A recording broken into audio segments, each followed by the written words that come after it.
Olá a todos, eu sou o professor Lucas Oliveira. Venho trazer hoje uma aula um pouco diferente, que sai um pouquinho do padrão assim, da aula de ensino médio, mas com um assunto que é fundamental, que é a base de todo o ensino médio, de todo o ensino superior, que é a lógica. Tá? Hoje a gente vai ter uma aulinha sobre lógica. A gente costuma falar que tem duas coisas que são realmente importantes de ser aprendidas no ensino fundamental, né? Vamos dizer assim, de primeiro a nono ano.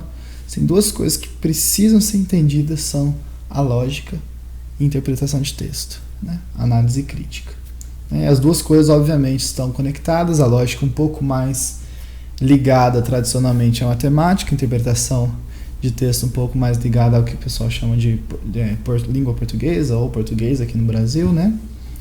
E esses seriam os dois pilares para a pessoa poder se dar bem em qualquer área científica, qualquer área acadêmica, qualquer disciplina, tá?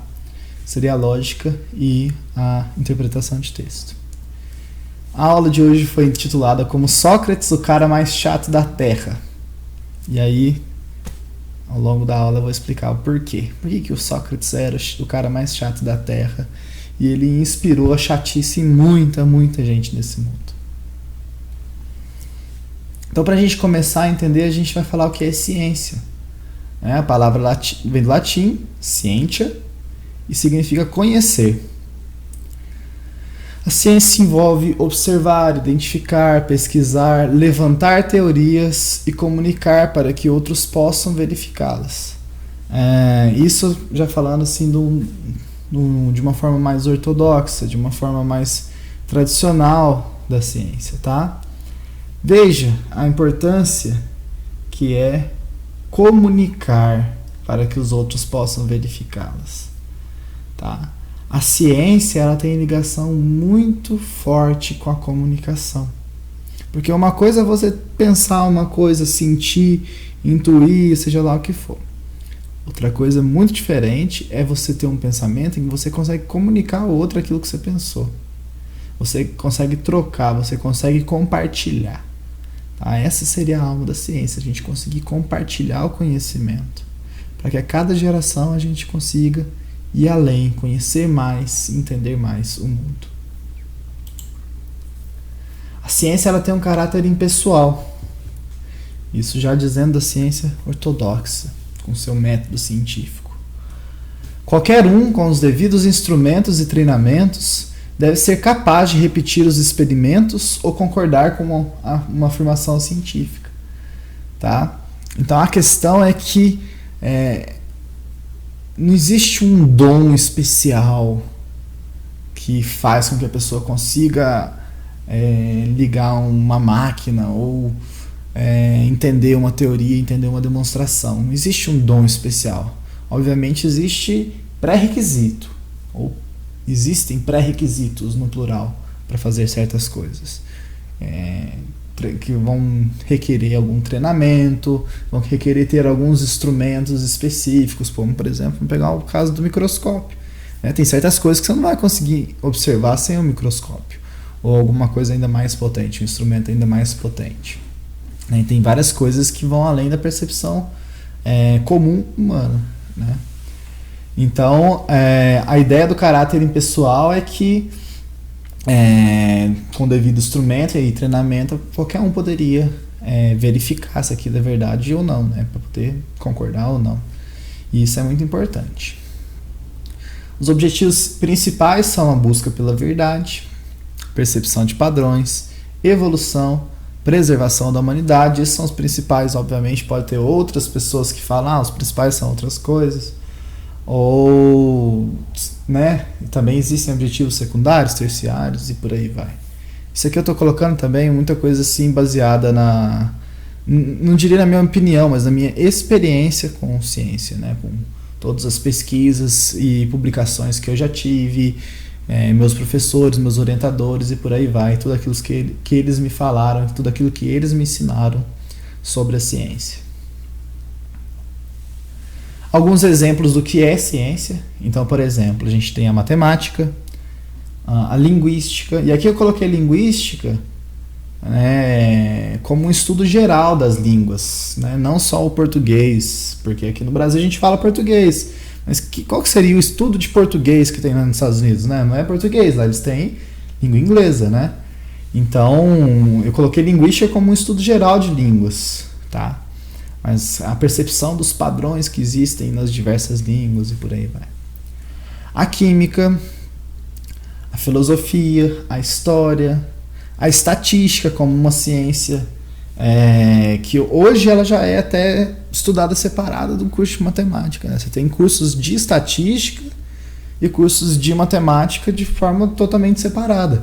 Hoje a pessoa pode, aqui no Brasil, por exemplo, prestar um vestibular para um curso de estatística, direto, né? Aí ela vai estudar os processos de estatística e tudo mais, apesar de ter vindo da matemática, né? Assim como, por exemplo, a física. A física também veio da matemática e hoje ela já não é considerada mais matemática aplicada, né? É uma outra ciência em si. A medicina pode ser uma ciência, o direito pode ser uma ciência, com muito cuidado, né? Por quê? Porque o direito como conhecimento, ele é uma ciência. O direito como um método de adquirir conhecimento é uma ciência. Agora, o direito que se baseia, por exemplo, no senso comum, na moral, aí ele pode ser que ele fuja do processo científico. A música, né, com muitas ressalvas. Escutar música no dia a dia não é ciência. Gostar ou não gostar de uma música não é ciência. Para entender? Fazer uma música espontaneamente não é ciência. Existe a ciência da música, existe o padrão, existe o estudo, existem, né, estudo de dinâmica, estudo do tempo, estudo das melodias e harmonias e por aí vai. Então, com muito cuidado, a gente pode colocar sim a música como uma ciência, tá? E exemplos do que não é ciência. Uma pessoa que tem um sonho, não é ciência aquele sonho que ela teve. A pessoa sonhou que o parente tal ia morrer, aí quando veio o cara morreu. Pode até ser que em alguns casos funcione, tenha dado certo ou tenha acontecido. Existem, por exemplo, pessoas que sonharam com coisas científicas e depois comprovaram, mas só passou a ser ciência depois da comprovação. Existe uma lenda, não sei se é verídica, né? Eu falo lenda quando a gente não tem certeza da veracidade disso, mas de que, não me lembro o nome do cientista, que sonhou com a organização da tabela periódica. E aí depois do sonho ele foi lá e fez a organização. Mas você sonhar não significa que é ciência, porque pode ser um processo totalmente subjetivo seu. Vai ser ciência quando? Quando passar pelo rigor do método científico, quando passar por todas aquelas fases, aquelas etapas que a gente falou lá no início, tá? Uma intuição também não é uma maneira de fazer ciência, tá? A pessoa, não, eu tô intuindo aqui que não é pra gente entrar por aqui, ou eu tô intuindo aqui que a gente não podia ir por esse caminho no nosso estudo. Pode ser que funcione, mas não é ciência, a gente tem que saber separar. Uma experiência mística e subjetiva. Vale lembrar o quê? Que existem áreas da ciência que estudam os sonhos, que estudam as intuições, existem áreas da ciência que estudam as experiências místicas e subjetivas, mas a experiência em si não é ciência. O sonho em si não é ciência, a intuição em si não é ciência, tá? Outro exemplo do que não é ciência, o bom senso. O bom senso não é. O bom senso ele é baseado na moda, ou seja, naquilo que a maioria de uma certa região acredita que é o certo, que é o correto, ou que tem algum valor de investimento, ou que vale a pena fazer, tá? Então, o bom senso seria um padrão, o padrão moda, né? A moda é aquilo que aparece com maior frequência, usando uma linguagem bem matemática. Mais uma vez, voltando ali no asterisco, não ser ciência não significa que não funcione ou que não seja importante, mas que ainda não passou pelo crivo dos métodos científicos, tá? A gente tem que tomar muito cuidado, por exemplo, com estatísticas que a gente vê por aí. Não é porque alguma coisa tem uma estatística relevante que é ciência, tá? Vamos supor que, isso eu vou pegar um exemplo de um professor meu da USP, que ele deu numa aula de estatística, inclusive essa aula tem disponível online no curso de estatística da USP. Ele falou o seguinte: se a gente fizer um teste estatístico com um espaço amostral bem grande e tal, com vamos supor lá, a cigana Débora, que tem lá na minha cidade. E aí o pessoal descobriu que ela acerta 70% das intuições que ela tem. 70%. Então, o que representa esse número, né? Representa que é certeiro que ela vai acertar 70%? Não. Significa que dentro de um conjunto deu 70% certo. Tá? Isso não é ciência. Isso não significa que é ciência. Se teve uma porcentagem alta, não significa que é científico. Tá? Para ser científico, a gente tem que entender aquele processo. Talvez a estatística ela nos ajude a, vamos dizer assim, a ter uma pista de que tal coisa pode ser científica. Ela dá uma pista, ela dá um laguço faro do cientista. Ali talvez a gente possa fazer um estudo, vamos verificar, vamos tentar entender o que está acontecendo. O que será que ela faz que ela acerta tanto? Será que ela consegue fazer uma leitura fria da pessoa? Será que ela, né? Ou será que ela está realmente tendo um contato com alguma coisa e aí ela acerta mais, ela acerta bastante? Deu para entender? Então, a gente tem que tomar cuidado com essas estatísticas, principalmente essas estatísticas que a gente vê em Facebook, que vê nas redes sociais, né? Que aí vê lá tal remédio que deu certo não sei quantos % da população. Mas espera lá. Não é assim que se faz não é assim que se faz ciência, né? A ciência ela tem todo um método, tem toda uma questão, né? A medicina ela tem toda uma metodologia para poder testar remédio junto com curso de farmácia, com curso de química, né? E inclusive teve várias polêmicas, não teve aquela polêmica do remédio lá que curava o câncer e aí o juiz não queria aceitar que fosse distribuído à população. Por que ele não queria aceitar? Né? Já que tinha um estudo que dava uma estatística legal lá. Porque não tinha tido os testes suficientes, não tinha tido os testes de forma correta. Tanto que depois, 1 ou 2 anos depois, várias faculdades fizeram os testes e tudo mais, e nenhuma mostrou que aquele remédio valeria a pena. Pode haver uma teoria da conspiração, de que são as indústrias farmacêuticas que manipulam as pesquisas e não sei o que, não sei o que, não sei o que, mas até agora nada mostrou que aquele remédio deveria ser usado, né, dentro de todas as questões que a medicina teria. Tá certo? Então a gente precisa tomar muito cuidado com essa questão, assim, que é ciência, que não é. Tá?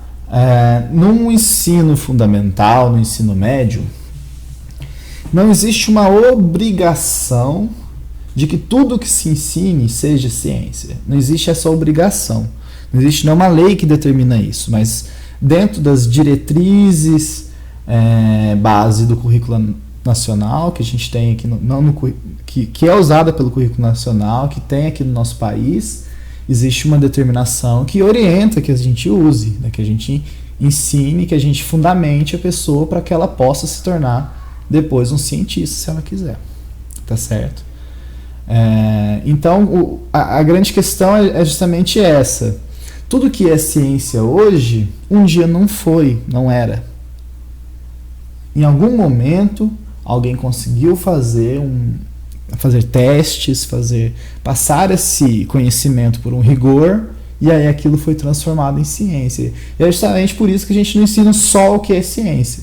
A gente ensina de tudo, mas a gente precisa do senso crítico para entender o que é e o que não é. Porque quando é ciência, o nível de confiança aumenta muito. Aumenta muito o nível de confiança.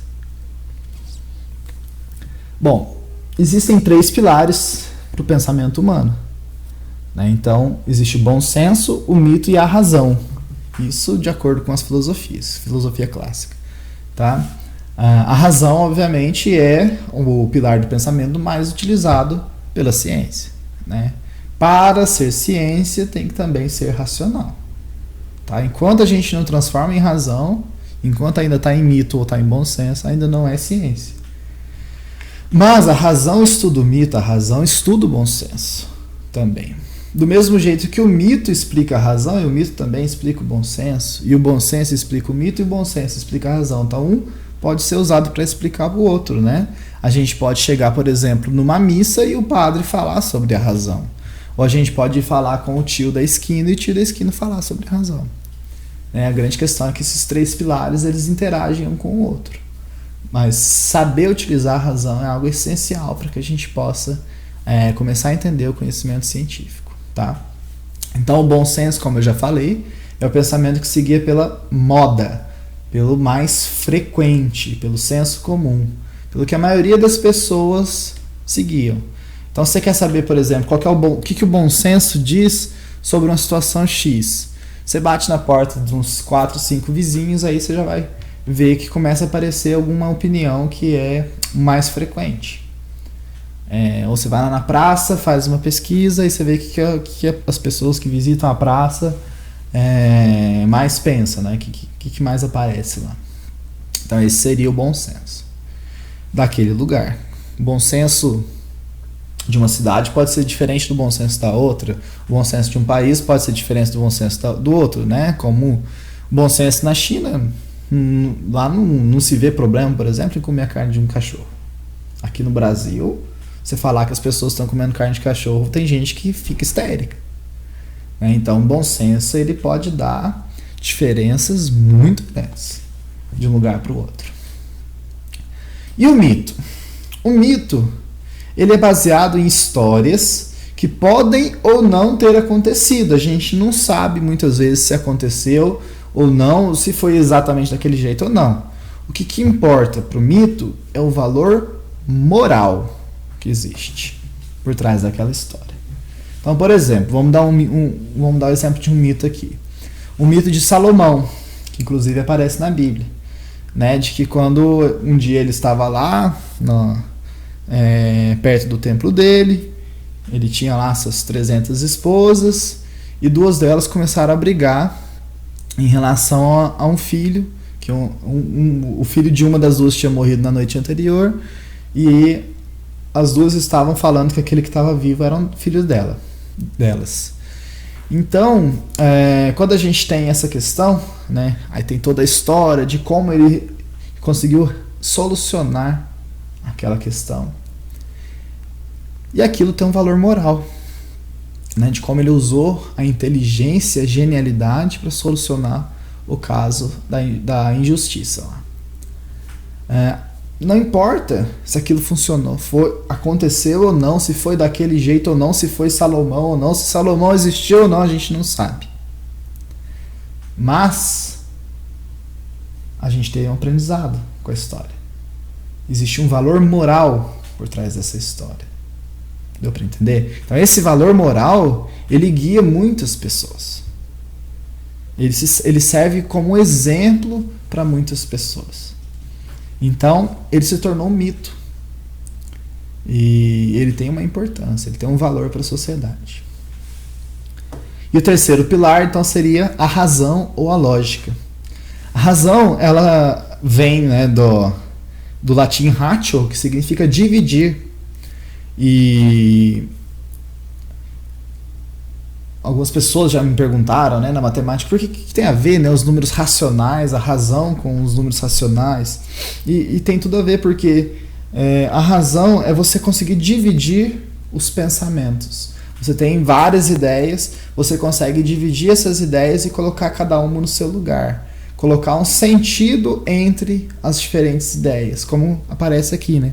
A razão são pensamentos encadeados, com sentido entre as informações, as afirmações. Então existe essa questão de dividir nossos pensamentos, tá? Essa divisão de pensamentos faz com que a gente arrume o que na psicologia se chama de categorias. Então a gente divide nossos pensamentos e coloca em categorias.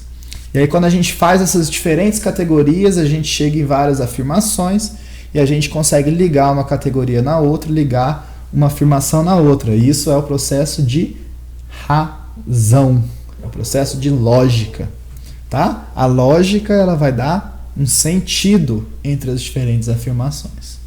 Então a base da razão é a categorização, ou seja, o que a gente chama na matemática de conjuntos. Tá? A gente cria conjuntos dentro da nossa mente e esses conjuntos eles são extremamente importantes para que a gente possa pensar racionalmente e fazer deduções lógicas. Tá? Então na matemática o nome que se dá para essa área de estudo é chamado de lógica dos conjuntos ou apenas lógica.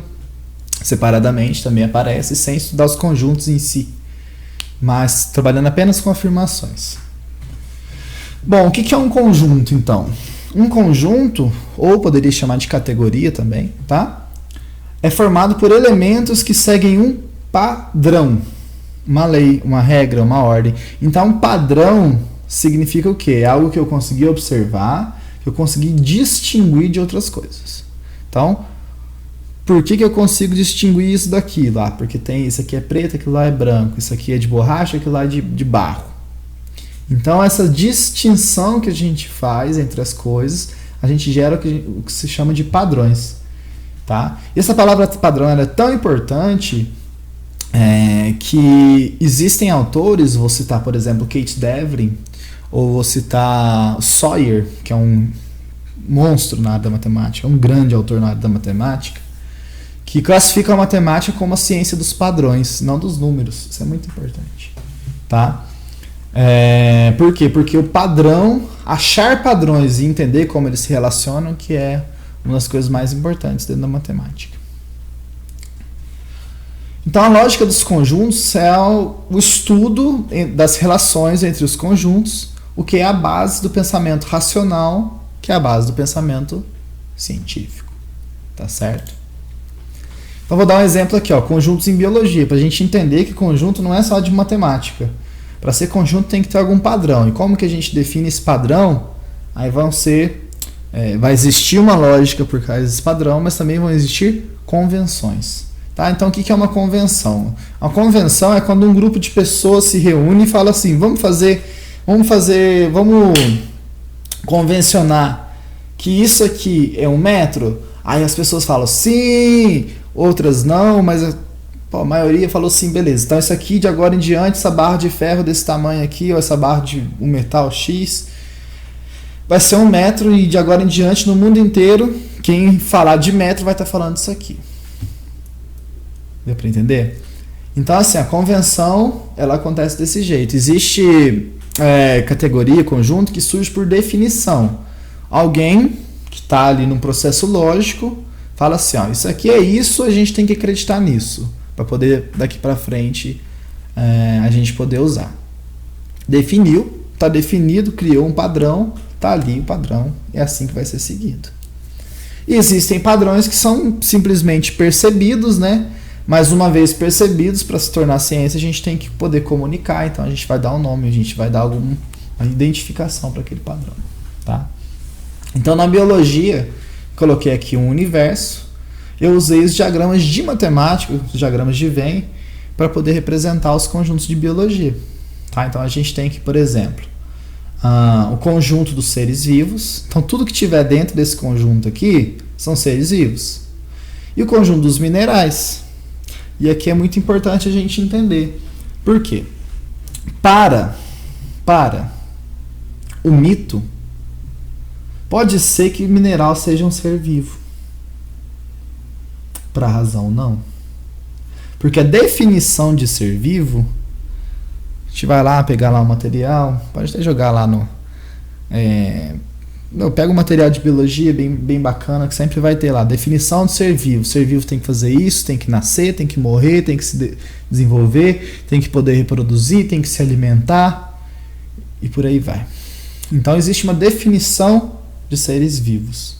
E dentro dessa definição não se encaixam os minerais, que são outras coisas que existem no mundo que não fazem aquilo que está lá nos seres vivos, na definição de seres vivos. Tá? Então, para a ciência, mineral não é ser vivo. Então, o conjunto dos minerais ficaria fora do conjunto dos seres vivos. Tá certo? E aí o que acontece? No mito, a gente tem mitos, por exemplo, vamos pegar até mesmo um mito judaico mesmo, vai. Vamos falar do golem. Existe um ser de barro que é vivo. Eles chamam de golem. Né? Digita lá no Google, golem, o que é um golem? Aí vai chegar lá, um ser de barro que ganhou a vida através de alguma pessoa. E aí esse ser é vivo, ele protege ou destrói, ou sei lá o que ele faz com as outras pessoas. Então, para o mito, pode ser que o mineral seria um ser vivo. Deu para entender a questão? Então, muitas vezes as classificações racionais são diferentes das classificações mitológicas, são diferentes das classificações de bom senso. Tá? Pode ser que no bom senso também tenha gente que acredite nisso. Né? Em alguma região que as pessoas veem duendes, né? Os duendes são terra, por exemplo. Né? Aí, lá em São Tomé, vamos supor, né? Vamos fazer uma brincadeira lá com São Tomé. São Tomé, o pessoal vai lá, fica muito doidão, e aí começa a ver os gnomos, começa a ver as pedras mexendo, conversando com eles, e aí pode ser que lá, no bom senso, os minerais sejam seres vivos. Deu para entender? Então a ciência é uma coisa, o bom senso é outra, e o mito é outra. Dentro dos seres vivos existem, por exemplo, animais, existem vegetais, existem outros seres vivos, sem ser animais, sem ser vegetais. Poderia citar aqui as algas. Né? E então eu coloquei aqui em conjuntos diferentes, né? Animais e vegetais, e não tem nenhuma interseção. Né? Dentro dos animais existem os animais mamíferos. Então, se os mamíferos estão dentro dos animais, significa que eles também estão dentro dos seres vivos. Então, os mamíferos são seres vivos. Essa que é a questão da lógica, tá? Se o mamífero é animal e o animal é um ser vivo, então o mamífero é um ser vivo. Se todo mamífero é animal, se todo animal é ser vivo, então o mamífero é um ser vivo. Tá? Então, através dessas classificações, a gente consegue fazer uma interação entre os conjuntos e aí a gente consegue criar raciocínios lógicos em cima disso. Tá? E aí a gente entende por que você vai usar dentro de um conjunto, tem uma vacina que funciona para um conjunto de mamíferos, então essa mesma vacina pode ser que ela não funcione para outro. Justamente por quê? Porque por estarem de conjuntos diferentes, pode existir um padrão que faça a vacina funcionar para um e que faça ela não funcionar para o outro. Deu para entender? Por isso que você não pode pegar um remédio humano simplesmente chegar lá e dar para o animal. Por quê? O ser humano vai estar dentro de um conjunto, eu falo animal no sentido assim, um animal doméstico, né? Um cãozinho, por exemplo, vai estar em outro conjunto. Aí pode ser que esse remédio interaja de forma completamente diferente. Tá? Por isso que é importante a categorização. Então a gente tem aqui aquela historinha, né? Eu conheci assim, né? Sempre tem uma frasezinha, o pessoal tem várias frases para falar nessa ordem aqui, né? Das classificações. Então tem os seres vivos, tem o rei, filósofo, classificou, de ordenar, família, general, espanhol. Eu aprendi desse jeito na minha 7ª série. Então, reino, que contém o filo, que contém a classe, que contém a ordem, que contém a família, que contém o gênero, que contém a espécie. Tá? Então, isso aqui é uma forma comum que os biólogos e o pessoal que estuda biologia usa para poder fazer a classificação dos seres vivos. Tá certo? Bom, em história também é assim? Também é assim. Na verdade, qualquer ciência, repito, qualquer ciência se utiliza da lógica de conjuntos. Tá? Categoriza o conhecimento. Senão não é ciência. Então a gente tem aqui o universo. A gente tem, por exemplo, a história da Terra e tem a história de Marte. Eu não sei se Marte e Terra um dia foram um planeta só. Não entendo muito de história. Pode ser que lá nos períodos pré-sistema solar eles tenham sido um planeta só. Mas aqui, no que a gente entende, que a gente conhece, a Terra tem uma história dela, Marte tem a história dela. Pode ser que por proximidade tenha alguma coisa ali em comum. Dentro da história da Terra existe, por exemplo, a Idade Média, existe a pré-história, existem vários outros períodos históricos, outras eras, né, históricas. Dentro da Idade Média existe a Baixa Idade Média, existe a Alta Idade Média.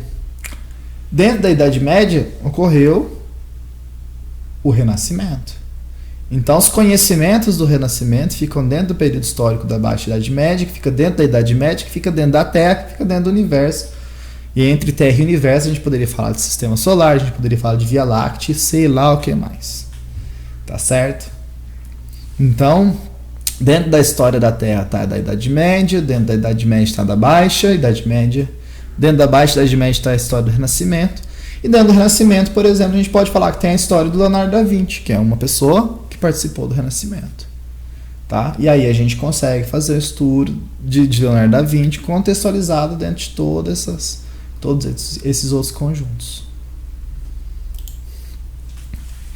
Um clássico aqui da matemática, né, para os diagramas de Venn, para os números. Né? Eu coloquei até aqui os números reais dentro dos complexos. Existe um grupo de matemáticos que pensa desse jeito. Existe um que vai separar complexo de real.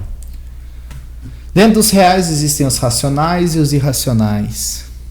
Dentro dos racionais existem os inteiros. Dentro dos inteiros existem os naturais e por aí vai. Os irracionais também podem ser... podem ter vários conjuntos aqui dentro, né?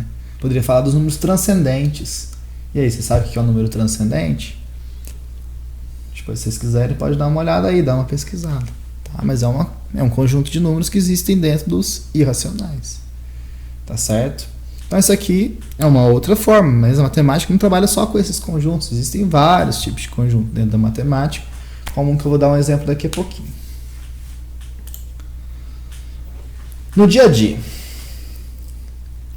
para entrar num certo parque de diversões, é preciso pagar uma taxa de entrada de R$40 e ter idade mínima de 12 anos. Nesse parque há uma montanha russa, que para a pessoa poder entrar, ela precisa ter entre 1,40 m e 2 metros. Então, ela não pode ser tão pequenininha, senão ela escorregar e cair da montanha russa. E também não pode ser muito grande, senão se ela passar de uma certa altura lá, o equipamento ela não consegue nem entrar no brinquedo. Pergunta: quem pode entrar na montanha russa citada? Então eu vou ilustrar essa questão aqui usando os diagramas de Venn, né, que são esses conjuntinhos assim, redondadinhos. Tá? Então, nesse universo, que seria esse aqui tudo, todas as pessoas que podem ir até o parque. Então, eu representei como um conjunto A. Tá? O conjunto A seria todo esse círculo aqui. Pessoas que possuem R$40. O conjunto B, todo esse círculo aqui, que eu estou mostrando com a setinha do mouse, que é todo mundo que tem mais de 1,40 m. O conjunto C seria todo esse círculo aqui, que seria todo mundo que tem mais de 12 anos. O conjunto B, eu separei ele em duas partes. Aqueles que têm menos de 2 metros, que é o B2, e aqueles que têm mais de 2 metros, que é o B1. Tá? Por quê? Porque eu não quero que tenha mais de 2 metros para poder entrar na minha resolução. Então, o que seria a parte laranjinha com a branca? Seria onde a pessoa tem tanto a condição A quanto a condição B2. Mas espera aí, qual que é B2? Se eu definir que a B1 é quem tem mais de 2 metros, a B2 é quem tem menos de 2 metros, só que como ele está dentro do B, tem mais de 1,40 m. Então é a pessoa que está entre 1,40 m e 2 metros. Então quem está aqui no laranjinha e no branquinho tanto tem R$40 quanto tem entre 1,40 m e 2 metros. Quem está no verdinho e no branquinho, tanto tem R$40 quanto tem mais de 12 anos. Quem está no branquinho e no roxo, tanto tem entre 1,40 m e 2 metros, quanto tem mais de 12 anos. Então, quem está aqui no branquinho, bem no meio, é quem tem todas as características que precisa ter para poder entrar nessa montanha-russa. Tá? Então, através dessa lógica, a gente consegue deduzir, classificar as pessoas. Né? Então, a pessoa que chega lá no parque, ela quer saber se ela pode entrar na montanha-russa, ela vai receber uma classificação, né? A, B, B1, B2, D. Eu até poderia colocar um E, F, G aqui para essas cores, né? Verde, roxa e laranja. Então, ela receberia uma classificação, e se fosse a classificação D, ela poderia ir até o parque. Então, se a gente vai trabalhar com conjuntos, Toda ciência é assim, ela vai ter uma linguagem própria, ela vai ter um léxico para poder trabalhar essa área do conhecimento, tá? Então, essa palavra léxico é uma palavra pouco usada, né? Fora do meio acadêmico, mas ela é uma palavra muito importante, de se entender. O léxico, ela vai falar o que as pessoas costumam chamar de termos técnicos, mas não seriam termos técnicos em si, são termos específicos de uma área de conhecimento, tá? Então, seria mais ou menos o que o pessoal chama de termo técnico, com algumas ressalvas. Como é que é representado, então, um conjunto? O conjunto, normalmente, na matemática, é representado com uma letra maiúscula e alguma outra coisa junto ali. Tá? Essa letra maiúscula vai falar que é o conjunto, e se tiver a letra minúscula, são os elementos que fazem parte do conjunto. Você vai usar para representar os elementos. Então, pois A1, A2 e A3 vai representar os elementos 1, 2 e 3 do conjunto A. Então, quando a gente vai descrever um conjunto, a gente pode escrever de forma de diagrama, a gente pode escrever o conjunto como uma afirmação, como um padrão, a gente pode descrever o conjunto de forma analítica, ou seja, de forma que você veja todos os elementos. E aí a gente vai usar as chaves, tá? Essas chaves aqui são importantes. Não é parênteses, tá? Parênteses é usado para vetor. Não é colchetes. Colchetes são usados para intervalos, que são conjuntos reais, tá? São conjuntos, mas são conjuntos de um tipo de número. Então, para representar conjuntos, a gente vai usar as chaves. Um elemento ele pode pertencer ou não pertencer a um conjunto. Então, o conjunto tem uma regra, tem um padrão. Esse elemento pode ter ou não ter aquele padrão, tá? Então, se ele tiver o padrão, vamos supor o A3, ele tem o padrão do A? Tem. Então, a gente pode falar que o A3 pertence ao A. E o A4? O A4 está representado fora aqui, ó, desse círculo, significa que ele não pertence ao A, tá? Significa que ele não segue o padrão da afirmação de A. Então, o A4 não pertence ao conjunto A. Bom, eu falei assim, ele pode pertencer ou não pertencer ao conjunto, tá? O nome que a gente dá para essa frase, pertence ou não pertence, é o princípio do terceiro excluído. Ou seja, não tem uma terceira condição, né, ou ele pertence ou ele não pertence. Não tem o talvez ele pertença. Tá? Na lógica básica, cartesiana, que a gente chama de lógica cartesiana. Tá? Ou uma afirmação é verdadeira, ou uma afirmação é falsa. Existem outras lógicas, né, pós-modernas, contemporâneas, como a lógica Fuzzy ou a lógica da física quântica, né, que aí o pessoal vai lembrar lá a história do gatinho do Schrödinger, né? O gatinho tá vivo ou tá morto? Não existe um terceiro estado, que ele está vivo e morto, tá? Então é por isso que tem tanto valor essa história do Schrödinger, né? Ele vai trazer uma nova forma de raciocinar que já existia no mundo, mas ele trouxe de uma forma muito lógica para a gente entender que dentro da própria lógica que tinha o terceiro excluído, a gente pode trabalhar com um terceiro caso, sim, o terceiro, o quarto, o quinto. Tá? A gente tem a lógica fuzzy, que é usada para computador, para programação, computadores quânticos. Então a gente viu lá que elemento pode pertencer ou não a um conjunto. E um conjunto, qual que é a relação que ele pode ter com outro conjunto? Ele pode pertencer a outro conjunto? Não. O conjunto pode estar contido em outro conjunto. Tá? Aí o símbolo é um Czinho assim. Tá? Falado que o A está contido no B, ou que o B contém. O A contém o B e o B está contido no A. Tá? Então o A contém o B. Então o B, que seria esse conjunto aqui, ó, que eu defini como o A1 e o A3, ele está dentro do conjunto A, que tem o A1, o A2 e o A3. Então o A está contido no B. O A contém o B e o B está contido no A. Tá? Então, o elemento pode pertencer a um conjunto e um conjunto pode estar contido ou não em outro. Tá? E se tivesse um conjunto aqui com o A2 e o A4, ele estaria contido no A? Não. Não estaria contido, porque o A4 não pertence ao A. Um elemento que está fora já não está contido. Quando que um conjunto é igual ao outro? Quando todos os elementos de um forem exatamente todos os mesmos elementos do outro. Nem mais, nem menos. Tá? Então, eu peguei dois conjuntos iguais aqui para a gente entender. Conjunto A é o conjunto dos números pares. Defini. Conjunto B é o conjunto dos naturais cujos sucessores são ímpares. Que conjunto que é esse? Bom, a gente pegar todo número cujo sucessor é ímpar é um número par.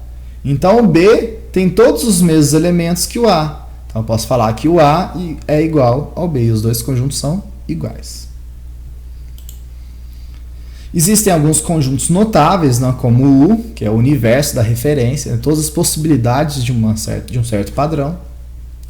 E o vazio, que é um conjunto vazio, que não tem elementos. Mas espera aí. Lá atrás eu falei que o conjunto ele é formado pelos elementos. Então, o vazio não seria conjunto?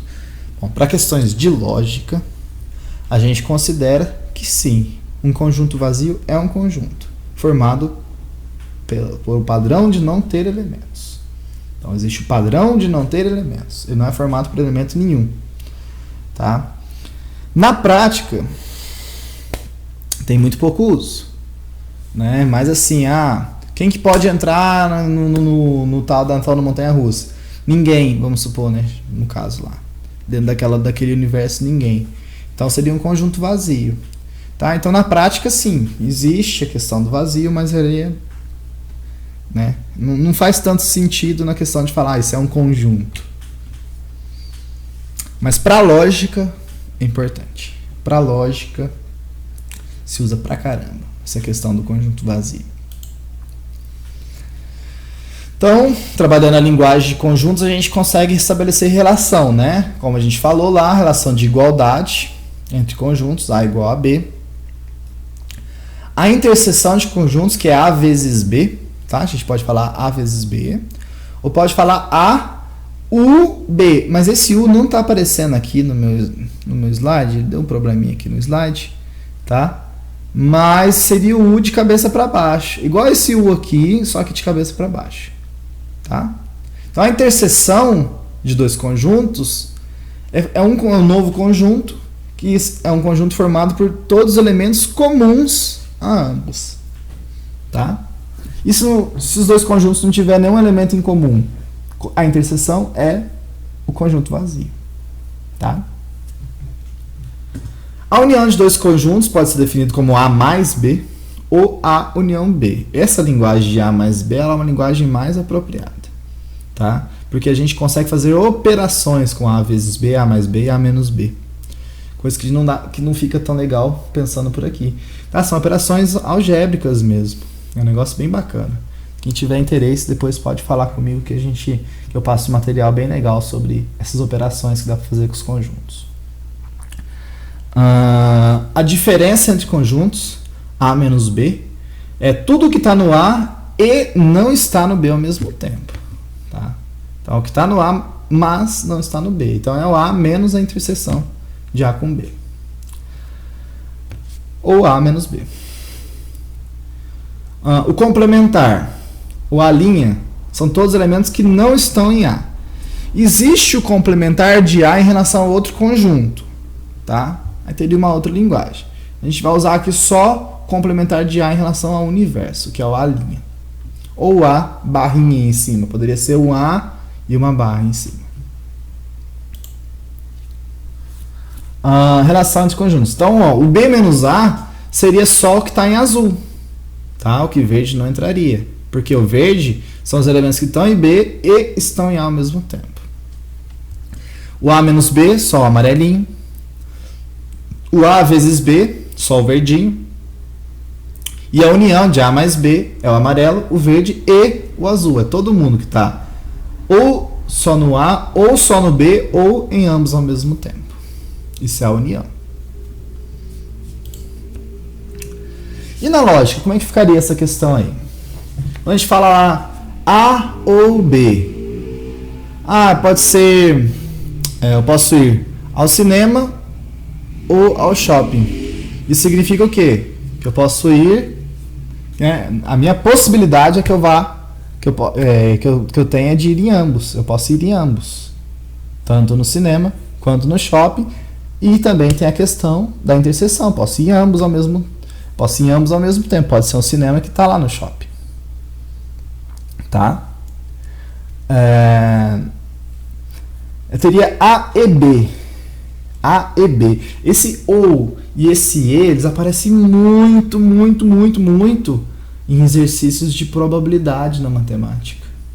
Aparecem muito. Esse ou e esse e. Até tem uma regrinha que o pessoal usa. Vocês já viram aquela regrinha lá? Quem já estudou probabilidade? Que quando é ou soma e quando é e multiplica. Aqui de onde que saiu essa história, né? De que soma ou multiplica. É por causa da lógica. Tá? Existe uma questão lógica do porquê que vai somar e porquê que vai multiplicar. Ou A ou B. Isso aqui é a forma que a gente escreve o ou exclusivo na lógica, tá? Ou seja, eu só posso ir ou em A ou em B. Não tem como eu ir nos dois ao mesmo tempo, tá? Então, eu tenho a soma e tiro a interseção. Eu posso ir em qualquer um dos dois, menos na interseção deles. Deu para entender? Então, não tem como eu ir no cinema dentro do shopping, nesse caso. Tá? Ou eu vou ao cinema que está fora do shopping, ou eu vou ao shopping. Esse ou aqui é exclusão. Não tem como ir nos dois ao mesmo tempo. Na lógica aparece não há muitas vezes. Não há é o A', é o complementar de A. Quando eu vou falar de A', eu sempre tenho que ter bem definido quem que é o universo. Tá certo? Nem A nem B. Ou seja, não pode estar nem dentro do A, nem dentro do B, muito menos na interseção, né? Então a gente tem a soma dos dois, é o não, o que está na soma dos dois, o que está na união dos dois conjuntos. Não ambos A e B, ou seja, eu não quero aquilo que está na interseção, aquilo que é A e B ao mesmo tempo. Então é o não, que é esse apóstrofo aqui, o apóstrofo da interseção. Isso é não ambos. Quando eu afirmo todos A são B, o que eu estou afirmando em conjunto? Que o conjunto A está contido no conjunto B. Alguns A são B. Bom, se alguns A são B, eu não posso falar que o A está contido no B, porque pode ter A que não é B. Entendeu? Então, o que eu posso deduzir dessa frase, alguns A são B? O que eu posso deduzir é que não é o vazio. O A não é vazio. Porque se está no A e está no B ao mesmo tempo, alguma coisa tem. Para falar que o que está no A está no B. Nenhum A é B.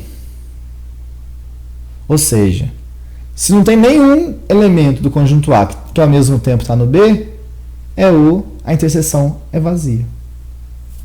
Posso afirmar que a interseção dos dois conjuntos é vazia. Alguns A não são B. Certo? Alguns A não são B. Aqui faltou um parênteses, gente. Faltou um parênteses. Se alguns A não são B, se eu estou afirmando isso, é porque existe alguém fora do A. Esse alguém que está fora do A significa o quê? Que o que está fora da interseção do AB existe e não é vazio. Tá? O que está fora da interseção de AB existe. O AB não é o universo. Se alguma coisa que está no A e não está no B ao mesmo tempo, ou seja, essa coisa não está na interseção. Então a interseção, o que está fora da interseção, ou seja, o não interseção, é vazio. Se tiver dificuldade, volta, pensa um pouquinho naquilo que eu falei. Se eu falar não há nenhum A, né, essa é a afirmação que fala que o A é vazio. Então essa é a linguagem dos conjuntos explicando, né, como que a gente modela essas afirmações. São formas de modelar essas afirmações lógicas na linguagem de conjuntos. Bem bacana, né? Então aqui um exercício prático, quem quiser fazer esse exercício, tá aí, só pausar o vídeo e copiar, tá? Se vocês quiserem, manda aí uma mensagem que eu passo depois a resolução desses exercícios. Dialética 101. 101 é a forma como lá nos Estados Unidos eles dão o nome dos cursos básicos fundamentais de alguma área, né? Então, você vai começar a engenharia, tem o cálculo 101, que aqui no Brasil é o cálculo 1, né? Então, a dialética 101 seria os primórdios, né? O que é o básico de uma dialética? Eu costumo brincar que a dialética é a arte de ser chato, tá? Essa é a minha definição pessoal de dialética. O que seria isso então? A dialética, ela vai surgir lá na Grécia com o tal do Sócrates. E a dialética ela é constituída em duas partes. Uma que é chamada de maiêutica e uma que é chamada de ironia, tá? Na prática, como que funciona isso? Então, se você quiser saber bem, se aprofundar, entender a dialética, pega aí, tem várias aulas bem legais de professores de filosofia, professores de história, que vão explicar, né, todos os fundamentos, como que se dava e como que ela se desenvolveu. Existem outras dialéticas além da dialética clássica no nosso mundo hoje. Mas a clássica, né, a básica, ela seria o seguinte: a maiêutica e a ironia. A ironia seria a tentativa de mostrar que existe algum tipo de incoerência no pensamento de alguma pessoa, na afirmação de alguma pessoa. Então, dado uma afirmação X, a pessoa vai fazendo um monte de perguntas para que a outra pessoa se explique minuciosamente aquela afirmação que ela deu, o porquê de cada uma das questões que envolvem essa afirmação. Vai chegar um momento, ou pode chegar a um momento, em que uma das respostas que a pessoa dá entra em contradição com a afirmação inicial. E aí, se isso acontece, ou com a afirmação anterior, quando acontece a contradição, a pessoa se contradisse, isso é chamado de ironia, né? É irônico, a pessoa fala, isso é irônico, né? Porque você falou aquilo. Ou seja, a pessoa está se contradizendo. E aí a maiêutica seria o processo, né, da pessoa através de novas perguntas, de novas questões que ela vai colocando para construir ou reconstruir o raciocínio para chegar numa afirmação que seja considerada verdadeira, ou seja, que a gente não conseguiu negar. Então a ideia da dialética é tentar negar o tempo todo aquilo que o outro fala. Por isso que eu chamo de arte de ser chato, porque, é chato você tentar ficar negando o tempo inteiro, né? Você é chato pra caramba, porra. Existem algumas pessoas, né, como eu, por exemplo, que tem o dom natural disso, né? Mas realmente é muito chato, né? Você o tempo todo tem alguém que fica ali tentando negar, tentando a todo custo, a todo esforço, mostrar que você está errado, né? Então qualquer raciocínio ele parte de premissas, que são ideias que são consideradas como verdadeiras, independente se são verdadeiras ou não. Então, se a gente vai trocar uma ideia, a gente vai fazer uma discussão, a gente tem que partir de alguma coisa que nós dois consideramos como verdadeiro, né? Então, lá, aquela questão que eu estava falando da convenção, a gente teve uma reunião lá, convencionou, metro essa barra aqui, tal. Se você for discutir com uma pessoa sobre o volume de uma piscina e a pessoa achar que aquele metro lá é errado, não vai ter como discutir, porque a conta dela pode estar errada e na tua conta com aquele metro pode estar certo. Então existem coisas que, para funcionar uma discussão, que a gente chama de premissa, né? Para funcionar a discussão, a gente tem que acreditar que aquilo é verdadeiro, independente se é verdadeiro ou não. Para que um raciocínio seja lógico, cada passo do pensamento deve estar explícito e ter uma relação verdadeira com uma premissa. Então, dada uma premissa, eu falei uma coisa. Essa coisa, se ela tiver uma relação verdadeira em relação a essa premissa, a gente passa adiante. tá? Então, se aquilo que eu falei tem uma relação verdadeira em relação à premissa, ela se torna uma nova premissa. E aí ela vai ser usada para continuar o raciocínio. Por isso que o raciocínio lógico é encadeado. Uma coisa leva a outra, que leva a outra, que leva a outra, que leva a outra. Por isso que é Sócrates o cara mais chato da Terra, né? Um dia o cara perguntou para o Sócrates: Sócrates, por que você não tem amigos? E aí ele respondeu: defina amigos, né? Pô, o cara consegue ser chato nível master, né? Chato pra caramba. Então ele trabalha sempre em cima dessa questão das categorias, né? Pô, como é que eu vou falar pra você se eu tenho ou não tenho amigo se eu não sei o que é um amigo?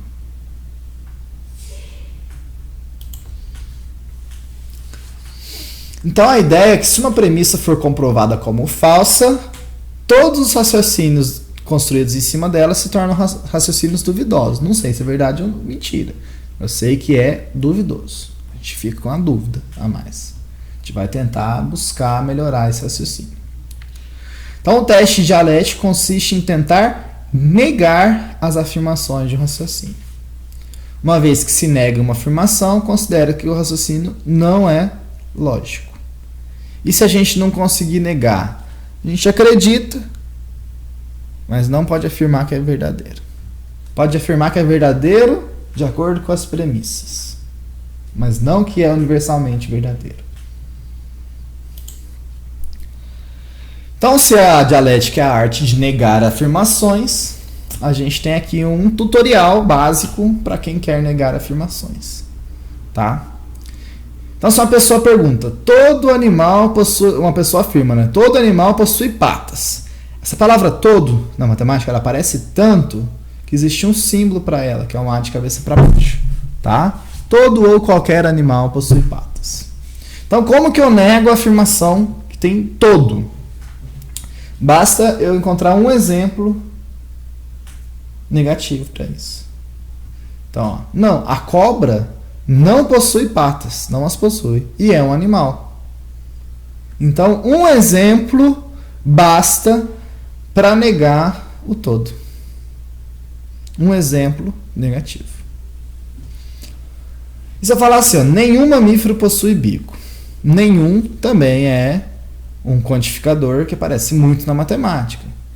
Então, esse nenhum é o não existe, tá? É o ezinho para trás, cortado. Então, como é que eu nego nenhum mamífero possui bico? Eu provo que pelo menos um, possui. Então, o ornitorrinco é mamífero e possui bico. Então, um exemplo é suficiente para eu provar o contrário, para eu negar o nenhum. Então, um exemplo positivo nego nenhum, um exemplo negativo nego todo. Beleza. Se eu falar assim, ó, existem mamíferos que não possuem glândulas mamárias. Esse existem aqui é o ezinho, tá? Então aqui qual que é a premissa? A minha premissa é que mamífero é o animal que possui glândula mamária. Então se eu falar que existem mamíferos que não possuem glândulas mamárias,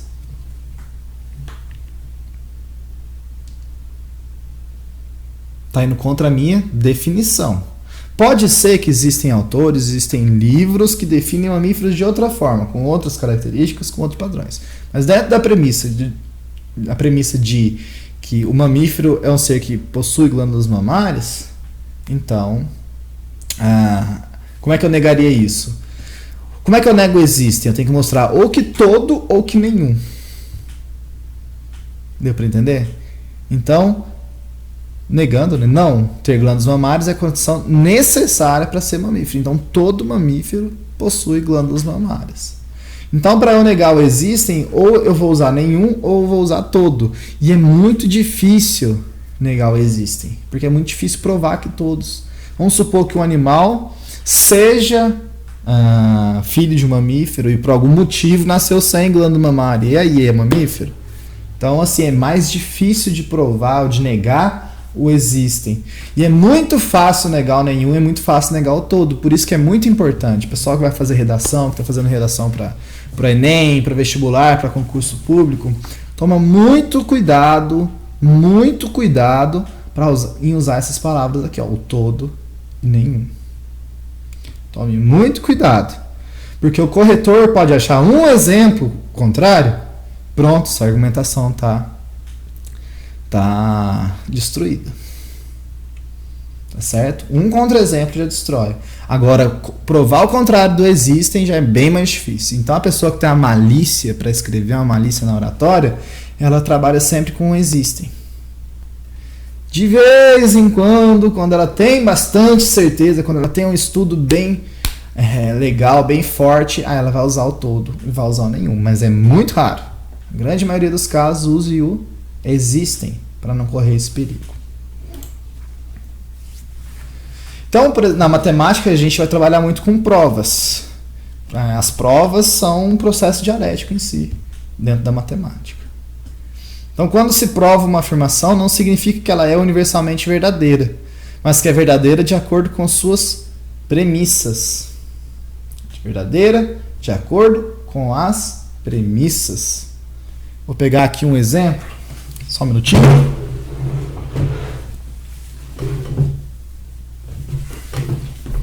Esse autor aqui, ó,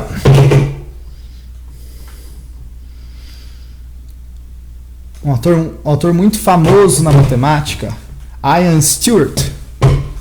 Ele escreveu livros maravilhosos como 3 Equações que Mudaram o Mundo.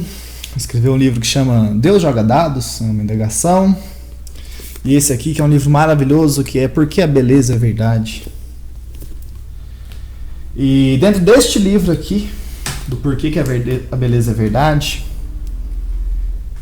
ele falou uma frase que me marcou muito como um estudante da matemática.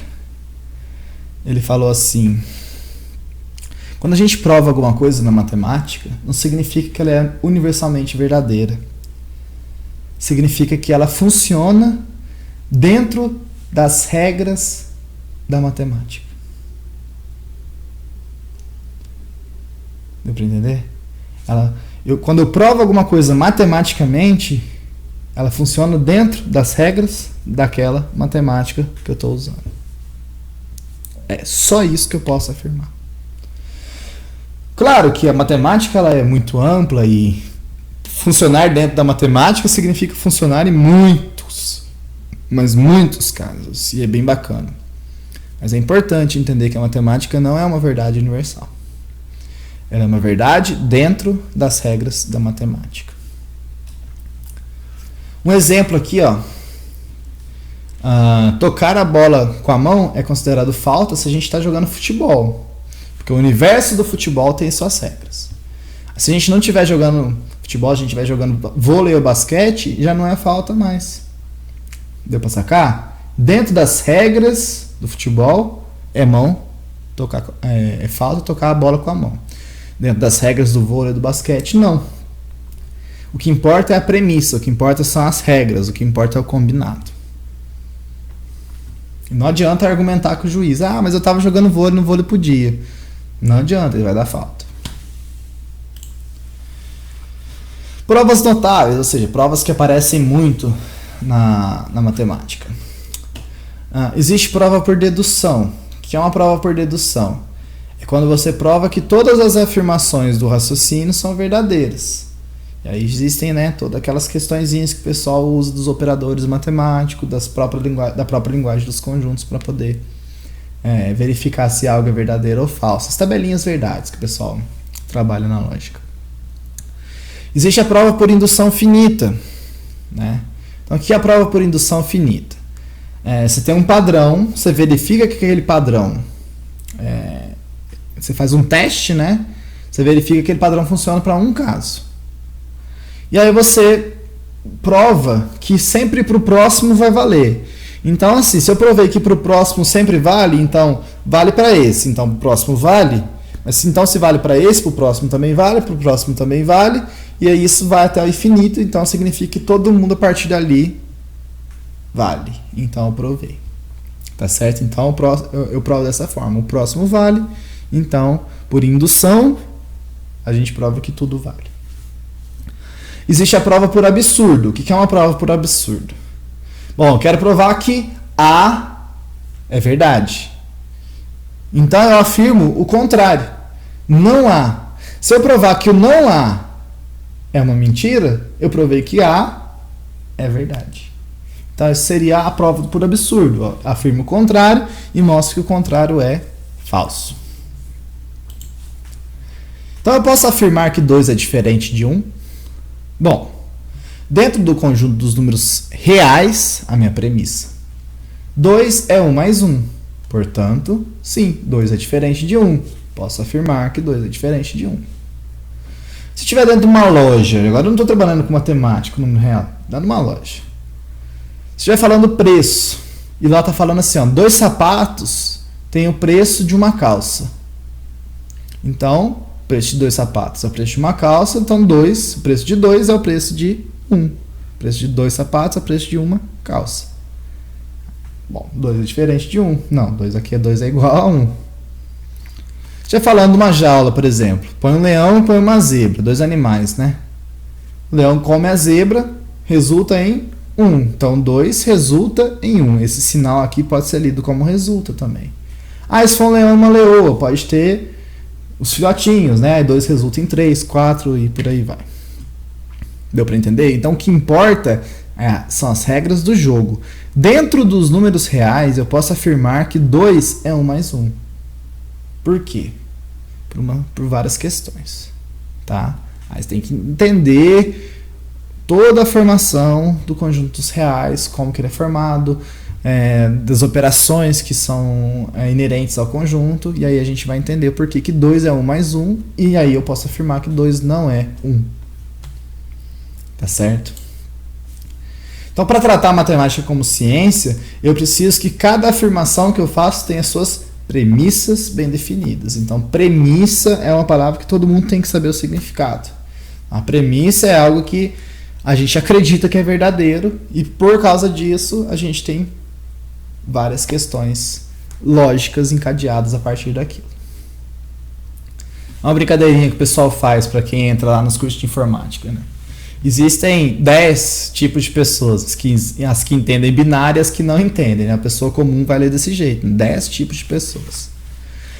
Mas esse número aqui, ó, se a gente passar para o binário, ele é o número 2. E aí, se você entender esse número aqui como um número binário, essa frase tem sentido. Se você entender esse número como um número real, não faz sentido. Porque existem 2 tipos de pessoas. As que entendem e as que não entendem binário. Aí fez sentido.